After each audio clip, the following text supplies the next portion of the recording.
Toy Story 4 fell flat for me. I didn't need it. I was perfectly happy with the Tarantino 3 and done approach to the Toy Story franchise. I heard the premise for Toy Story 5, Woody, Buzz, Jessie taking on an evil iPad. I had to brace myself for a 90-minute boomer-level lecture about how technology is destroying the youth. But my daughter wanted to see it, and she's 9. So we just got back from the screening, and you know what? I actually enjoyed it. It hit far closer to home than I really expected. You see, with my daughter, we're right in the thick of that fragile window where raw imagination play is fighting a losing battle against the digital tide. And watching Bonnie in the film as one of the last kids in her neighbourhood who still has that fire, that pure spirit of imagination, it hit me.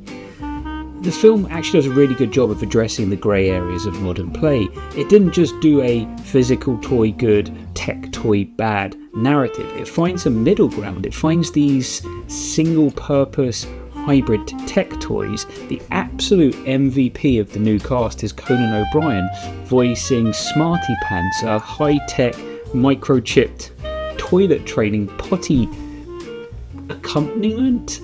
He's tech but physical, and he's got a tangible point to himself.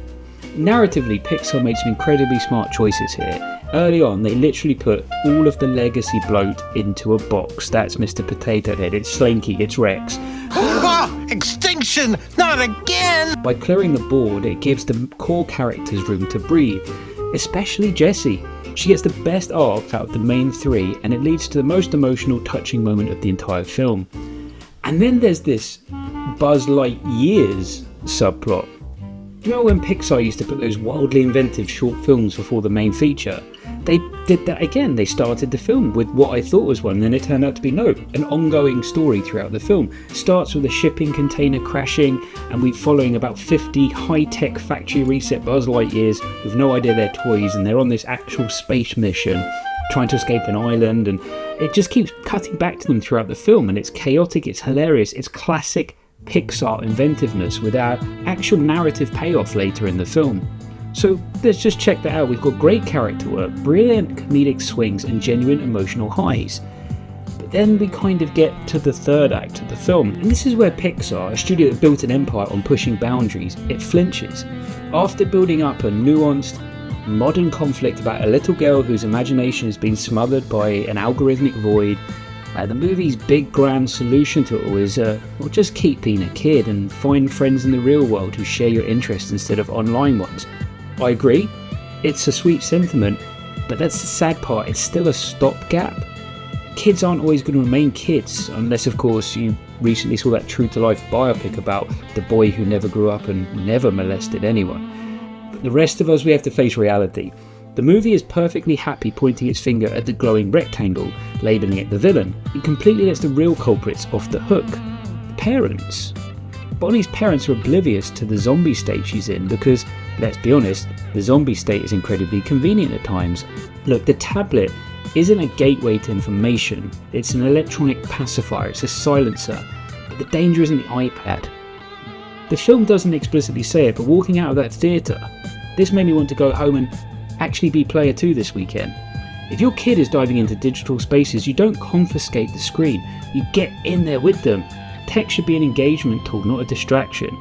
Picking Minecraft over Roblox so we can actually build something together.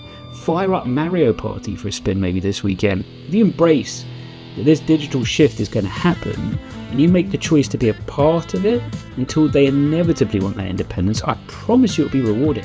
At the end of the day, kids just want to be seen, heard, respected, and it's tough at times with everything we have going on. But if you let your own screen hinder you from doing that, they will go and find it somewhere else. Toy Story 5 is a good movie. It's not a patch on the original 3, but as far as modern Pixar output goes, it's up there. The narrative for this one was actually earned, and it's a fair commentary, even if it ultimately lacked the bite that it needed. Toy Story 5 missed any chance to be a truly great movie because it was too afraid to turn the camera round and ask the adults in the audience the hard questions about our own screen addictions. Would you like to know more? Movies, popcorn.